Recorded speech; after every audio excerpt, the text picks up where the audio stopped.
Hello दोस्तों, स्वागत है आप सभी लोगों का एक बार फिर से। तो आज हम सीखेंगे बिल्कुल फ्री में बहुत ही अच्छी खाद बनाना, और जो कि हमें हर रोज़ कई बार अपने ही घर में मिल जाती है। तो ये हैं हमारे पौधे जिनमें हम ये खाद नियमित रूप से डालते हैं, और इसका रिज़ल्ट देखिए, पौधे कितने स्वस्थ और चमकदार और सुंदर लग रहे हैं। और इन्हें बनाने की कोई ज़रूरत नहीं है, ये सब हमारे किचन में ही अवेलेबल होता है। तो आइए देखते हैं कि हम इस बेहतरीन खाद को बिना किसी खर्चे के कैसे तैयार कर सकते हैं। तो यहाँ पर ले लिए हैं हमने आलू के छिलके, लहसुन के छिलके, और ये रही चाय पत्ती। हम सभी के घरों में चाय 3 से 4 टाइम बनती है, और उतने ही टाइम बनती है सब्जी, जिसमें कि मेन होता है आलू, लहसुन के छिलके और प्याज के छिलके। तो इन सब को हम अक्सर फेंक देते हैं, इन्हें हमने बिल्कुल नहीं फेंकना है। चाय पत्ती इतनी आसानी से मिट्टी में घुल जाती है और बहुत जल्दी कम मिट्टी को भी ज़्यादा कर देती है। और इस तरीके से अगर आप इसे बार बार इकट्ठा करके मिट्टी में मिलाते हैं, तो अगर आपके पास मिट्टी थोड़ी कम भी है तो भी आप गमले में मिट्टी को इसकी हेल्प से बढ़ा सकते हैं। ये खाद का काम तो करती ही है।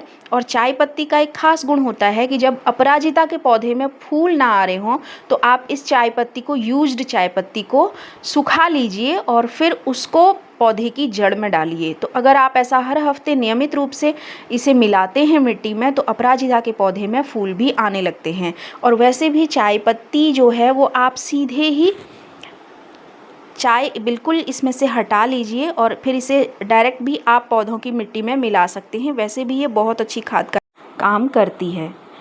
तो इस तरीके से हमने ले लिए हैं आलू के छिलके, लहसुन के छिलके, चाय पत्ती जिसमें कि अदरक भी पड़ी हुई है, हमने उसे नहीं हटाया, और थोड़े मिर्च के डंठल। तो इन सब को अगर आप कोई नया गमला तैयार कर रहे हैं तो उसकी मिट्टी में भी मिला सकते हैं, या फिर जो गमले हैं उनमें डायरेक्ट भी आप डाल सकते हैं। तो हमने इन सब को निकाल लिया है एक प्लेट में, और अब हम इसे डाल देंगे अपने मनी प्लांट के पौधे में। तो मनी प्लांट हो या कोई भी पौधा हो, उसकी जड़ों में ये बहुत अच्छी खाद का काम करते हैं। और आलू के जो छिलके होते हैं, इनमें इतने ज़्यादा न्यूट्रिएंट्स होते हैं कि सब्जी से ज़्यादा न्यूट्रिएंट इनके छिलकों में होते हैं। तो आप इन्हें कभी भी ना फेंकें। और लहसुन के छिलके और प्याज के छिलके आप या तो मिक्सी में पीस कर पौधों में डालें, या डायरेक्ट पौधे की मिट्टी में आप उसे मिला दें। तो ये रोगों से तो बचाता ही है, साथ ही पौधे की पत्तियां और उसकी फ्लावरिंग, फ्रूटिंग बहुत बेहतर हो जाती है।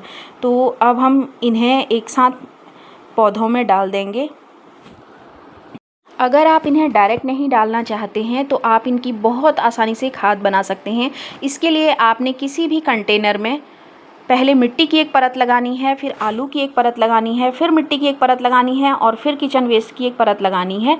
और इस तरीके से इसे 1 महीने तक कंटिन्यू करके रख देना है। बहुत ही आसानी से ये खाद तैयार हो जाती है, और आप चाहें तो इस तरीके से इसे डायरेक्ट भी पौधे की जड़ में इस्तेमाल कर सकते हैं।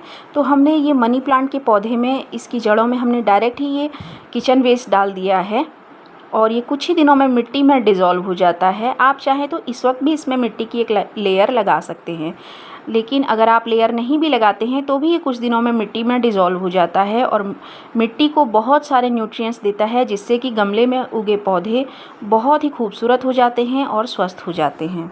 ये है बिल्कुल फ्री की खाद, और हमारे किचन से ये हमें 3 से 4 बार हर रोज़ ही मिल जाती है। और इसे डालने के बाद एक ज़रूरी काम होता है पानी डालने का। जब भी आप पौधे को खाद दें तो पानी ज़रूर डालें। पानी डालने से क्या होता है कि खाद का जो न्यूट्रिएंट्स है वो मिट्टी में बहुत अच्छे से मिल जाता है, और जो कि बहुत ही आसानी से फिर पौधे को मिलता है। तो खाद डालने के बाद हमने पौधे में डाल दिया है काफ़ी सारा पानी, और इस तरीके से पानी डालने से इसके जो न्यूट्रिएंट्स हैं वो बहुत जल्दी मिट्टी में मिल जाएंगे और पौधे को होने में हेल्प करेंगे। तो ये थी छोटी सी वीडियो, बिल्कुल सिंपल तरीके से किचन वेस्ट से खाद कैसे बनाएं। आशा करते हैं वीडियो आप लोगों को पसंद आई होगी।